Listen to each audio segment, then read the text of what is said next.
I'm Ronnie. I have type 1 diabetes.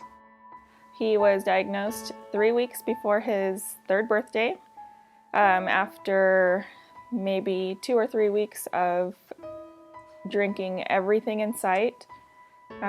He could not quench his thirst with anything. He was, at that time, had been potty trained, was having accidents in the car, accidents in his sleep, accidents not making it to the bathroom. So he was drinking and just urinating constantly. We knew something was wrong with him because he was just different.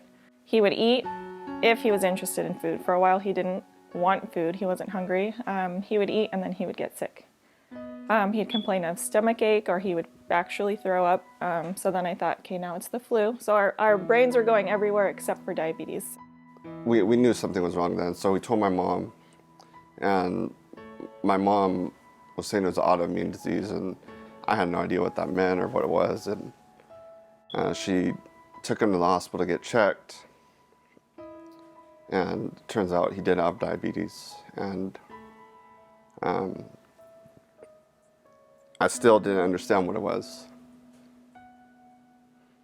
I didn't understand how serious it was.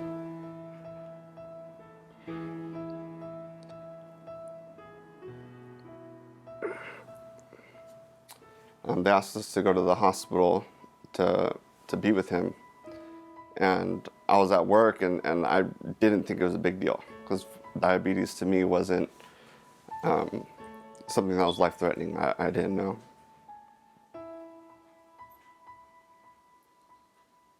By the time that we got there, Stephen left work and I left my school to go and be by his side and kind of learn and see what was going on. They had told us that they were transferring him to an ICU, which scared the crap out of me because I didn't know.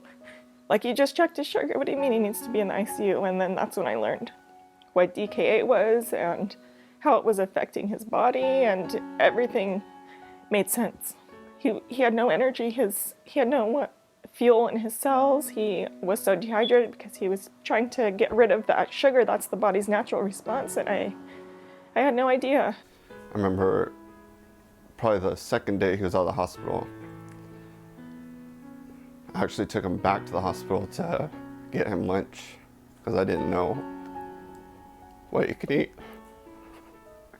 This is my pump. And what does it do for you? It gives me insulin. I need insulin because my sugar will go high if I don't give myself insulin before I eat. Yeah, he has a real positive attitude towards everything. Even when, like, he's his own diabetic alert dog. Like, he knows when he's low, he knows when he's high, he knows when he doesn't feel good, and he'll tell us, like, before the Dexcom tells us or before we notice him getting low, he'll come and tell us, which is really cool. It helps a lot. And yeah, he honestly does not let it stop him from doing anything. When he is hungry, he comes and checks his sugar first. If he's feeling low, he, tells us what candy or what juice he wants, and he's really independent for being a 5-year-old. His age and his type of diabetes, if he did not have insulin or all of this technology that we have, he would not be alive. So to be able to never think about death in his future, other than things we can't control, would be like a big burden. He doesn't do sleepovers. Still, we send our girls to a sleepover and Ronnie stays home because we live in fear, that something will happen.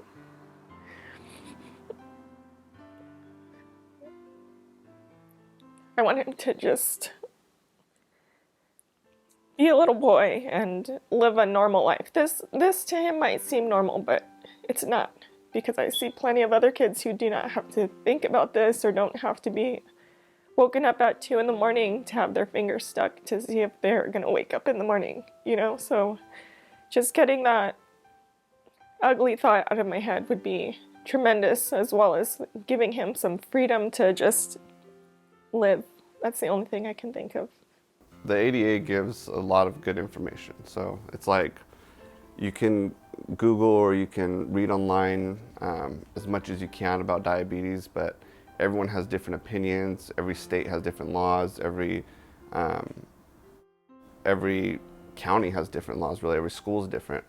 So the ADA kind of like pinpoints where what you should do. They have, complete step-by-step guides on what you need to do for school. And so just the resources, the information is really important. I don't think anything can run without resources, so having them available and then knowing that they're actually being used and useful to kids like Ronnie, or classes, the diabetic education classes. I needed to learn to take care of Ronnie, so it doesn't just affect him because he has diabetes. It's our entire family has to learn to live with diabetes or live to care for him with diabetes. So then if we have people who are supporting the ADA, then the ADA will be able to utilize all the resources that they have. Having diabetes is sometimes weird. It'd be really nice to not have diabetes anymore. Please help us find a cure for diabetes. Thanks for helping. Please help us find a cure for Ronnie. I got his leg.